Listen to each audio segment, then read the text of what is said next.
Squidward. Mr. Squidward! Squidward! Squidward is this curmudgeon, snotty, aloof, a wannabe artist.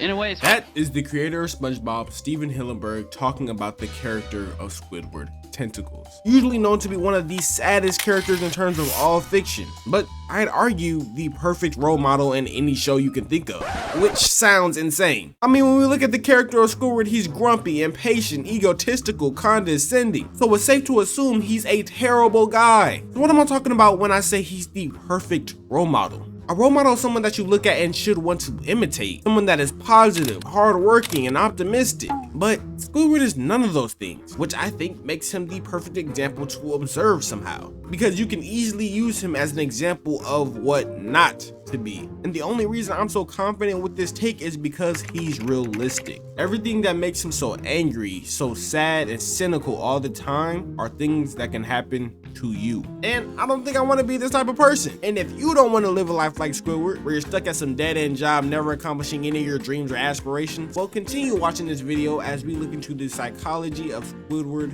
Tentacles. All I really want is to live in a world where I can just relax in peace. Ladies and gentlemen, to really understand what makes Squidward such a pessimistic and overall sad person, we need to look at his day-to-day life, in which he wakes up, watches TV, gets himself prepared for the day, goes to work, comes home, works on a hobby like his art or music and hopes to further his progress in life, then goes to redo the cycle over and over and over and over again. And after studying this cycle, I've comprised every single trait of Squidward just to really understand the type of man we're dealing with here. And from what we're seeing, as expected, it's mostly negative traits from him. We see traits like pessimistic, cynical, lonely, easily irritated, bald. And although all these traits are important, there are some select character traits that are more important than the others. And if we're really gonna understand Squidward's way of thinking, we should probably start with his delusion and ego.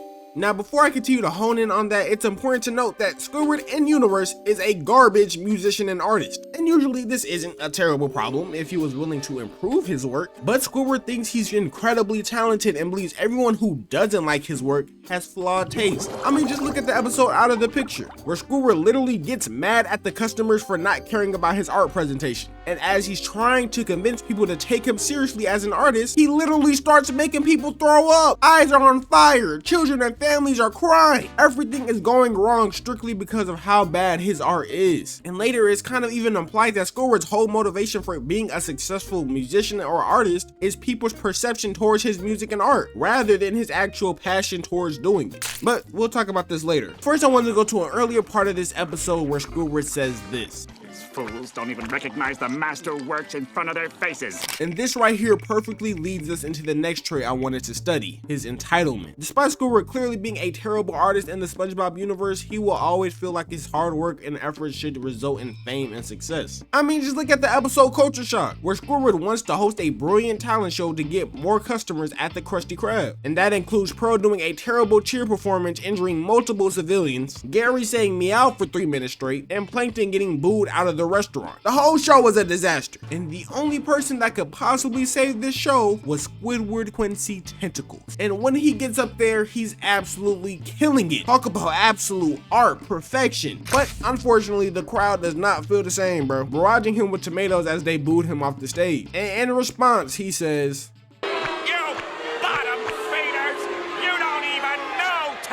and obviously that's another sign of his ego avoiding criticism. But his entitlement comes in just moments later, where SpongeBob proceeds to clean up the stage and get an astounding applause. And all Squidward can think is, that should be me, not SpongeBob. And the reason I know this is because he even tries to replicate SpongeBob moments later just to get the validation from the crowd. And I'm sure he even went home and thought to himself how nobody in that crowd had an eye for talent, and instead of trying to improve his act in any way to appeal to the masses, he gives up, which actually leads to the next trait of fake ambition. In other words, he's a quitter. In the episode Can You Spare a Dime, he finally quits being a cashier to go follow his biggest dreams. Potential. I can become anything I set my mind to. I could be a football player, or a king, or a spaceman, Or a football playing king in space. The problem with this is he didn't really have a plan, so he ended up homeless. But thankfully for him, SpongeBob is willing to help him get back on his feet. And this is really where the quitter statements come to life, because instead of looking for another job or taking advantage of living with SpongeBob for months and working towards his ambitions, he decides to let SpongeBob treat him like a king that needs to be served, and this is where I think a lot of his entitlement got in the way. And I want to say that he showed some type of ambition in the beginning of the episode, but it's fake. If he really had those goals and aspirations, he would have been taking advantage of the opportunity. Even when we look at episodes that surround him and his art, it can easily be seen that Squidward only cares for how he's perceived by others instead of his actual passion for the art. Just look at the episode we reviewed earlier, where all it takes is Mr. Krabs buying his portraits for a few cents just for him to feel like he's a true artist now. But who am I to say that his ambitions were fake, or that he doesn't have an actual passion for his work? I don't know the guy personally, so I couldn't really confirm that. Well, until I came across this clip. I'm done with my shift, Mr. Krabs. And let me just say, there will come a day when I will make something of my life, and I will never have to set foot in this grease trap again. Yeah, we'll see you after your lunch break, Squidward.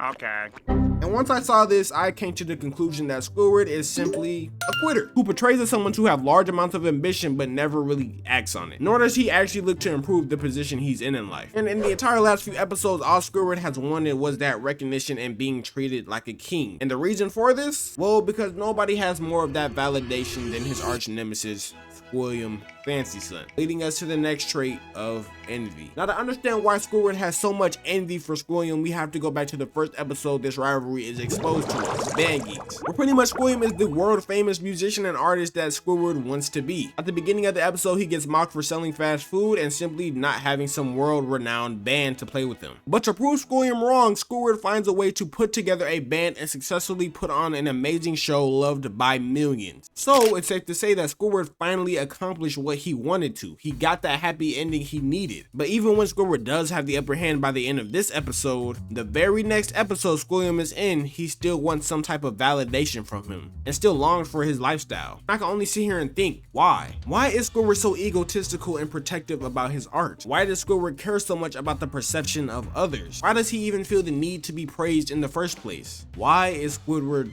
like this? Now, before I answer any of those questions, do you remember at the beginning of the video where I showed the creator of SpongeBob listing Squidward's character traits? This curmudgeon, snotty, aloof, Well, I left out something that's very important. a wannabe artist. In a way, Squidward is the guy I can identify with most because he's a lot like us. Now, what does he mean when he's saying Squidward is a lot like us? Well, he's mainly just pointing out just how realistic Squidward is in comparison to the rest of the cast, and really honing in on his traits of being very similar to your average person, aka everyone watching this video, including myself. So it's only fitting that we break down the human psychology since Squidward and us are so alike. Starting with why we have these big egos in the first place. And to put it simply, ego is usually a defense mechanism, but what is it defending exactly? Well, according to Dr. Greg Henriquez, a lot of things actually. He states that self-justification is about maintaining a consistent, justifiable view of oneself and one's place in the social world. So people with low self-esteem are looking for a specific kind of evidence to maintain their narrative. And in Squidward's case, his narrative is that he should be considered one of the best and most talented people in the entire ocean. But since that's not the case, his ego justifies him not being good at art with the fact that nobody knows what real art looks like. But what about his entitlement? What makes Squidward feel like he should be considered the best artist in the ocean in the first place? Well, according to Laura Maddox, there are several possibilities regarding why some people may have developed a sense of entitlement. It could start from an early childhood, where parents naturally want their children to be happy, confident, and fulfilled. And this can be a healthy and natural urge, but when parents make the mistake of always saying yes to their kids, it can gradually instill a sense of entitlement. This type of behavior, which is often allowed during early childhood, may cause impressionable children to believe that these sacrifices that the parents are making are acceptable patterns and behaviors throughout their entire life. And when I think about it, this could be the reason why in the episode Can You Spare a Dime, Squidward was so comfortable with SpongeBob doing anything and everything to make sure he was comfortable. But since we don't have a lot of evidence of Squidward as a child, neither do we know a lot about Squidward's parenting situation in general, this can't really be used as a good point. But Maddox also mentions that entitlement could also stem from an attempt to overcompensate for past wrongs. In some cases, after experiencing maltreatment, unfairness, or neglect, some people develop an entitled attitude. And again, although we don't see a lot of Squidward's parents in these episodes, we do see someone who could have been a prominent caretaker for Squidward growing up, his grandma. And in the episode of her first appearance, Squidward finally quits working at the Krusty Krab after feeling super disrespected and unappreciated by Mr. Krabs. The moment he quits, he starts to be a cook for the Chum Bucket and takes it from one of the worst to the best restaurant using his grandma's recipe. Immediately, Squidward achieves his lifelong dream of being a star. Even if it wasn't exactly what he envisioned, he finally had hundreds of people validating his work, only for it to swiftly come crashing down the moment his grandma finds out that he's slightly undercooking her recipe, in which everyone gets mad and she tells the customers to rip him apart. Now, there's a lot to unpack there, but for right now, we'll just focus on the fact that it's a large possibility that Squidward did grow up in an environment where he did not receive a lot of love. This could also be why he is so envious of people like Squilliam and wants to live the life of a star. According to Neil Burton, to experience envy, two conditions have to be met. First, we'd have to be confronted with a person with something, a possession, a quality, or achievement that has eluded us. And for Squidward, he knows that Squilliam gets the validation that he desires so badly. Burton describes it as we must personally be pained by the associated emotions, because it's the personal dimension that distinguishes envy from the more detached feelings such as outrage or injustice. Man, to put it simply, he's saying, hey, I want what you have. So when Squidward sees Squilliam, he's reminded that they were once in the very same position as band classmates, and now he is working as a cashier while Squilliam seems to be living his best life. Even in the episode Squilliam Returns, Squidward tries his hardest to show that he's made something of himself by making the Krusty Krab a 5-star restaurant, all to impress Squilliam, which makes me question where is the need for this validation even come from? And to put it simply, it's a basic human desire. And by definition, approval means believing something is good enough or acceptable. And when someone seeks approval, they're asking for others to accept who they are or what they've done. And when someone is seeking approval from others, it often means that you haven't provided it to yourself. And honestly, after breaking down a lot of how Squidward thinks, I feel pretty bad for the guy. From having to work a dead-end job, to having annoying, outrageous neighbors, to even having episodes where he gets out of the dead-end job, becomes absurdly successful, just for it to all come crumbling down in an instant. It does pose a strong question. Does he even deserve this? Oh, why must every 11 minutes of my life be filled with misery? Why? Well, that's a good question, Squidward. Why does your life suck? Well, I have two good reasons. One is because you put yourself in these situations. Every time you have a downfall or something bad happen to you, it's usually because everything we've talked about, whether it be your delusion and ego, your entitlement, or literally anything else your personality shows. But the second reason is a little bit darker than the first. It's that the only other reason Squidward life sucks is for our entertainment. Also known as a term called schadenfreude, meaning pleasure derived by someone from another person's misfortune. But why do we get enjoyment of seeing this man suffer so much? Well, to put it simply, it makes us feel a little bit better about ourselves. And I want to give a quick shout out to the local mangaka for explaining this so well, but to sum it up, we get a sense of moral superiority and watching the misfortune of others make us feel good about ourselves. Because the suffering of others, especially those we feel are different from us, their suffering reinforces the perceived security of our own belief systems. So since Squidward is such a bad person who does all these terrible things, we look at him and subconsciously may go, hey, I am better than him. And that's why I don't go through the things that he goes through on a day-to-day basis. But it even goes deeper than that. Why do the creators of the show make him go through so much in the first place? Well, the local mangaka brought out that it could be an ethics lesson that teaches the kids watching this show that if you act like Squidward, you will suffer. And basically a large majority of this show is teaching us to try not to be like Squidward. Don't be lazy. Don't have an ego, don't be entitled. Yet somehow, some way, Squidward is seen as the most relatable character in the history of entertainment.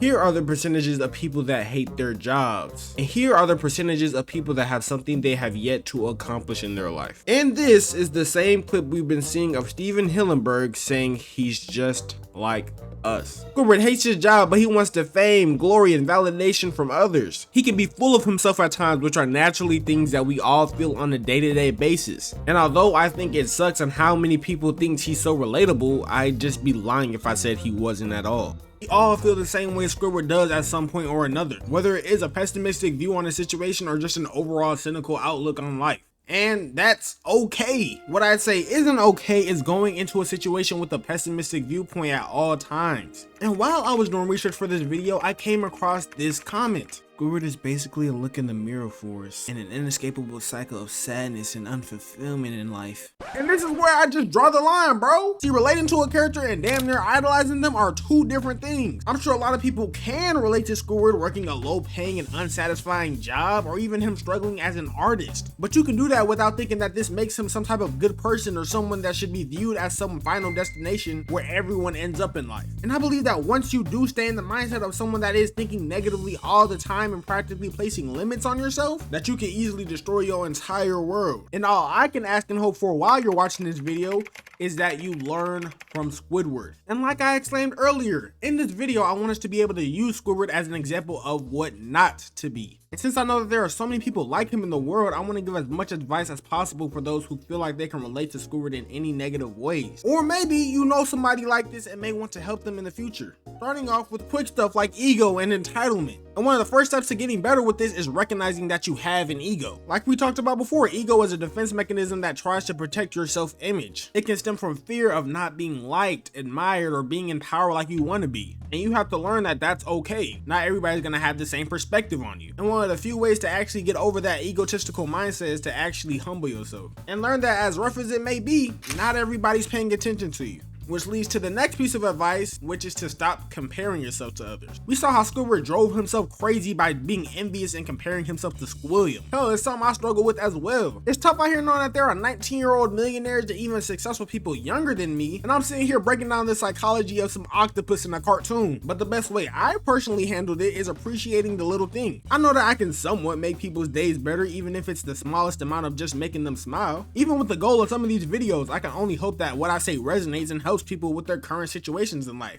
or maybe even teaches you something, which leads to my next point on how you can get through this situation, where we see Squidward waiting to get off his shift, disgruntled with his life. And to get through this, I'd recommend understanding your thought patterns. Understand what makes you you and why you do the things that you do on a day-to-day basis. To put it simply, find a purpose in life that makes you proud or happy about yourself, and find hobbies that align with it, so that even if you do hate your job, you do have something that you look forward to every single day. Who knows, maybe you're like Squidward and want to take this hobby or thing you love so much and look to make money from it, which leads to my final point. But before we can do that, I have to say I was wrong. Throughout this video, I have framed Squidward as someone you don't want to be in life. Someone that is bottom of the barrel, scum of the earth, some failure in life. But as the previous chapter showed, he can be just like us in some points. And I really want to emphasize how life ain't always going to be how we want it to. I'm sure Squidward wanted his hobby that he loved so much to be his career and dreamed to be the next big musician or artist, but ended up being a cashier. I'm sure that this kid named Michael wanted to be a great basketball player but couldn't even make his high school varsity team. Or this guy named Mark wanted to be a world-class billionaire but had multiple unsuccessful businesses. Now, obviously there is a clear distinction between Michael Jordan, Mark Cuban, and Squidward, but one thing they do all have in common is that they never quit on themselves.